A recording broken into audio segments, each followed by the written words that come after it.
Prince Pugh, state would you please start the record? Yes, Your Honor, thank you. This is State of Indiana versus Prince Pugh. The cause number is 64D012305, ISO F54448. Defendant is present in court in person by video conferencing, is here with counsel, Mr. Steve Provost, State of Indiana by Gary Gurman. I think it's an F6 though. That's just a typo. It's definitely 2305 F64448. Morning, Mr. Pugh. Can you hear us okay? Yes. Okay, thank you. Mr. Provost? Your Honor, I don't have anything new to report to the court. I haven't been able to see Mr. Pugh since he was rearrested on this matter. However, I have reviewed the pleadings that Mr. Pugh has filed, and I guess I'm looking to get some clarification from the court and Mr. Pugh as to my office's involvement in this matter, Your Honor. From what I've read, it appears Mr. Pugh is desirous of representing himself in this matter and has filed his own pleadings in accordance with that desire. But I want to be clear if in fact that is what he wants and if my office should be withdrawing from this case. Well, what happened was I entered an order striking some pleadings back in November. There were some more pleadings that were filed. I struck those in last week. And then there were some more pleadings filed, and I have a motion, or an order rather, that strikes those. But while it was in the work queue, some more motions came in. So I needed to work on the order to strike the additional pleadings that came in. We don't allow for hybrid representation in this court, Mr. Pugh. So I've appointed counsel for you, and you need to file anything that would come to the court has to come through counsel. You can't file things on your own, sir. You understand that? No, I do not understand that. Okay, well, that's how it is. So anything you need to file has to come from your lawyer. And if it doesn't come from your lawyer, I will strike it from the record because we don't allow what we call hybrid representation. Okay. I object. Okay, we'll note your objection for the record, sir. Your Honor, do we need to have any discussion with Mr. Pugh on whether he wants to proceed pro se? I don't have a motion from him to proceed on his own and without counsel. May I ask, I understand you're not going to address it today, Your Honor, but just so I'm clear. I mean, he hasn't filed that motion. Yes, I filed a motion for a special appearance. Yeah, that's meaningless to me, sir. And I struck that from the record. So it's of no moment. Indeed, I object. Noted.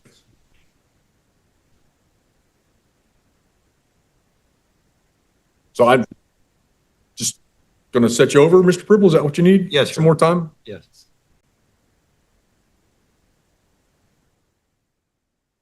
My Honor, are you aware that the respondent is a national citizen to the United States of America Republic, which is a sovereign government that has its own jurisdiction?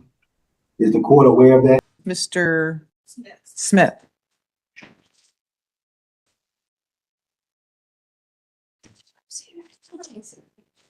It was an S.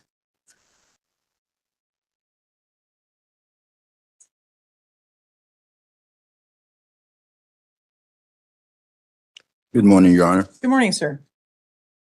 My understanding is that you are choosing to represent yourself, correct?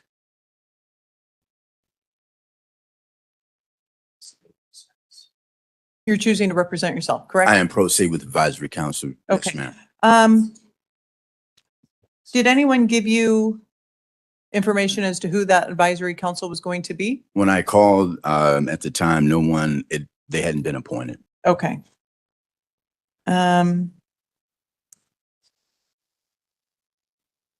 Do we have a list of who accepts advisory appointments?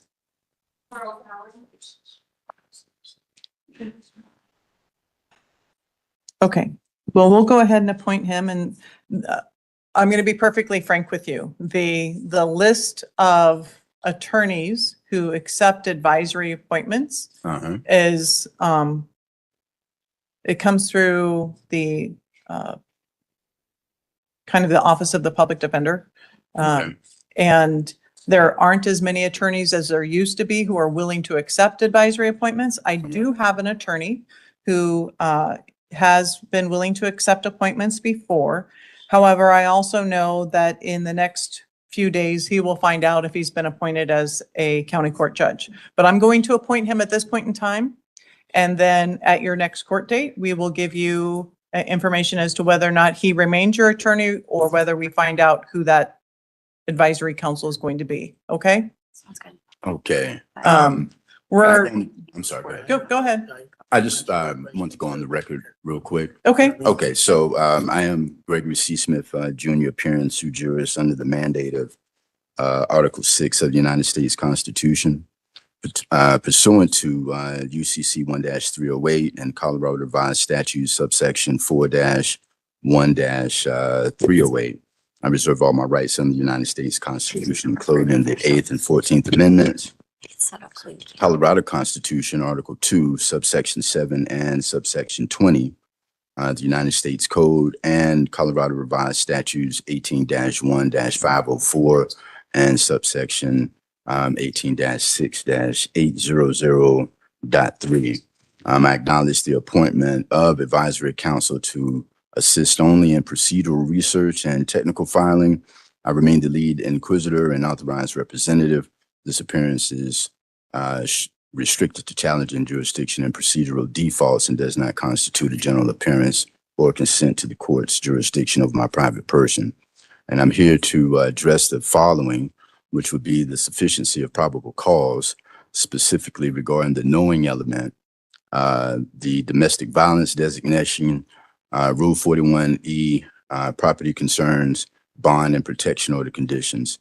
Because this is a felony trespass charge, I assert my right to a preliminary hearing under Colorado law. The charged offense requires a knowing unlawful entry under CRS 18-4-502. The state's own evidence shows I produced a key, identified my mail, and handling my belongings openly. That conduct is inconsistent with a knowing unlawful entry and instead reflects a claim of lawful access. I need to note for the record that both CSPD officer and the magistrate during advisement expressly found that there was no forced entry into the residence. CSP arrested me based on a name match and treated property in the residence as belonging to another person, creating confusion as to the identity of the person actually alleged to have committed the offense. I had a key to the residence, received mail there, and am married to a resident of the home. I understood the protection order applied to my stepson, but not the residence. The state initially pursued a violation of protection order and declined that charge. That decision reflects the absence of evidence that I knowingly violated a restriction. The same knowing element is required here. Also, the advisement was conducted by video while I was in custody, and I was not provided any meaningful opportunity to consult privately with counsel. I was in a shared custodial setting and could not communicate confidentially. That impaired my ability to understand the proceedings and protect my rights under the 6th Amendment to the United States Constitution and the 14th Amendment to the United States Constitution. But I'm not asking to invalidate the proceeding, but I am asking the court to, hold on one second here, to take that limitation into account when evaluating the reliability of the process and the current posture of the case. I move to strike the domestic violence designation per CRS 18-6-800.3. This designation is factually unsupported as there was no physical harm, injury, or verbal threat. Regarding the property, I move for an order under Colorado Criminal Procedure Rule 41E, wherein the officers conducted a warrantless transfer of my property to a non-owner and restrained party without providing an inventory or receipt, violating due process. I request a full accounting and the immediate restoration of my belongings. If such an accounting cannot be provided, I move for damages in the amount of $5,000. Finally, since the court previously found no forced entry and the VPO has been dismissed, the basis for the current bond and the trespass charge is void. I request the immediate conversion to a PR bond and release of my funds. And based on those factors, I respectfully request dismissal for lack of probable cause. Okay. Let's start first things first. given the nature of the charge, which is a Class 6 felony, and you are out of custody, you are no longer entitled to a preliminary hearing.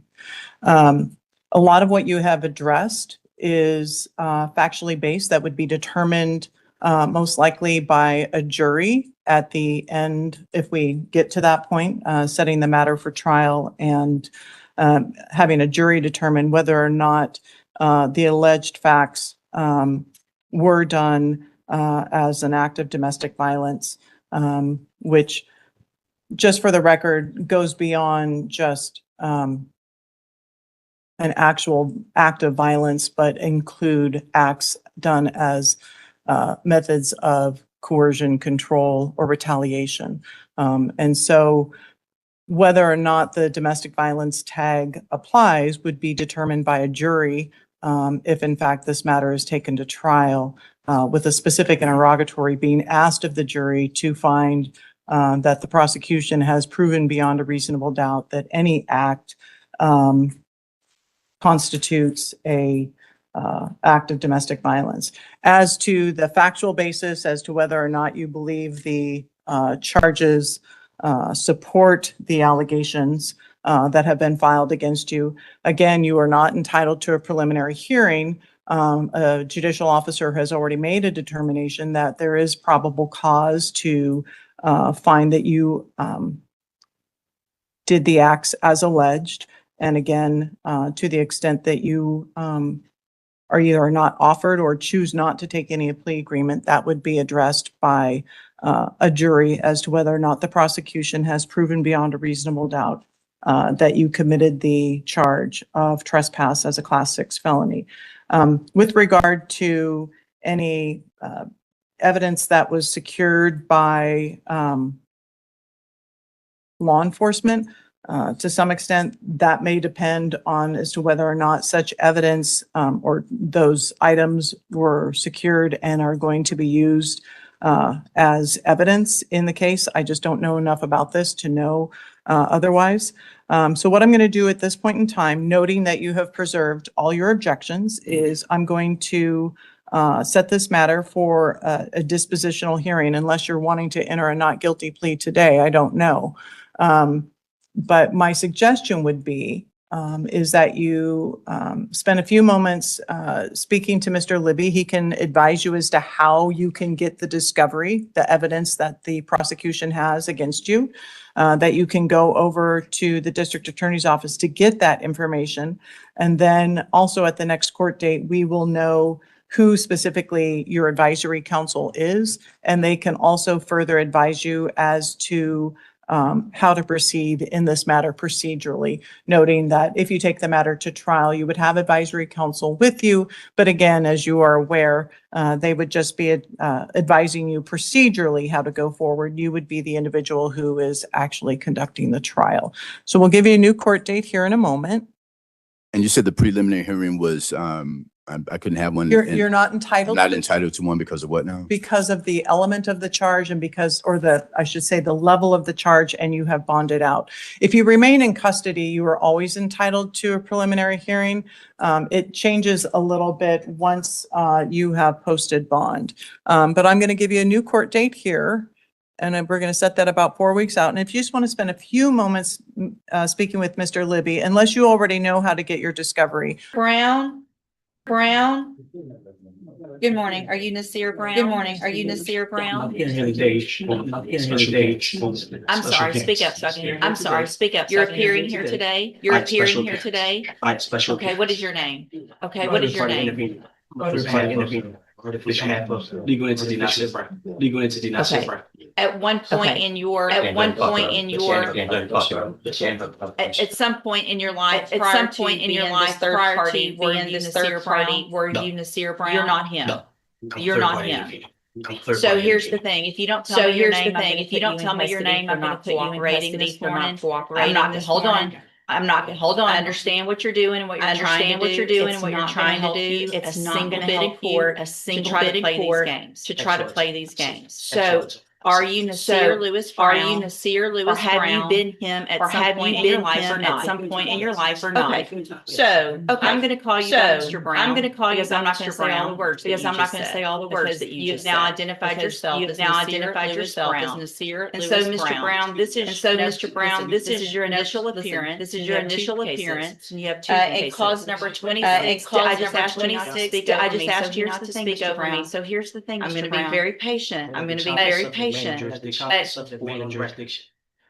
Your challenge of the subject matter jurisdiction. Let me go through what I need to go. Let me go through what I need to go. So this is your initial appearance. So this is your initial appearance. I'm required to go through what you're charged with. In clause number 26. In clause number 26. DCCR 023. You're charged with a third degree felony offense of assault, impeding breath or circulation. Impeding breath or circulation.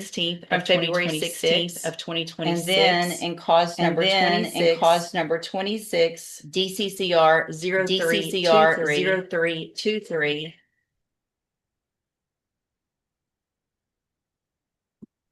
You're charged with the state jail felony offense of injury to a child, and that's from February 16th of 2026. And so since you have made bond and got out of jail on your cases, have you had an opportunity to try to hire a lawyer?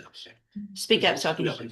Speak up. It's been up and down. Yes. It's been up and down. So here's what I'm going to do, Mr. Brown. So here's what I'm going to do, like everyone else. I'm resetting like everyone else. I'm resetting your case about 30 days to give you some time to try to hire. You need to try to get someone hired before the next court date. Just bring the reset notice that you bring the reset to that lawyer, and they'll tell you what to do.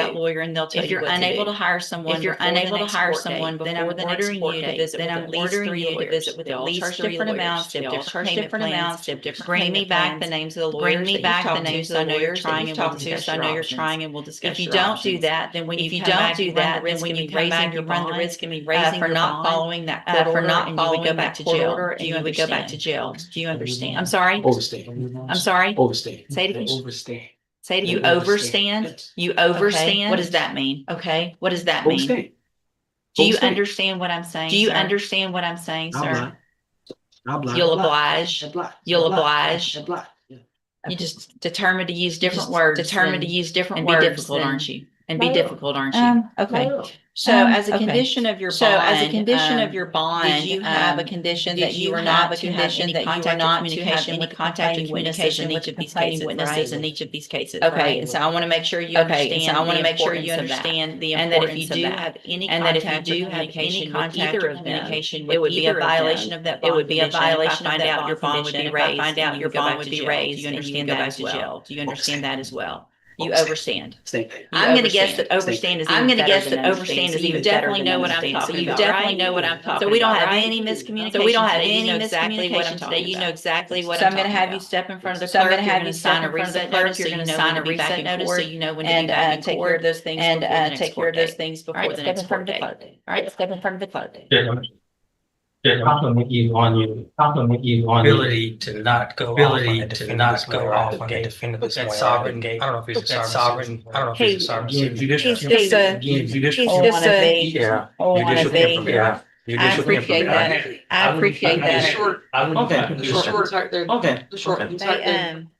They test that temperament. They test that temperament.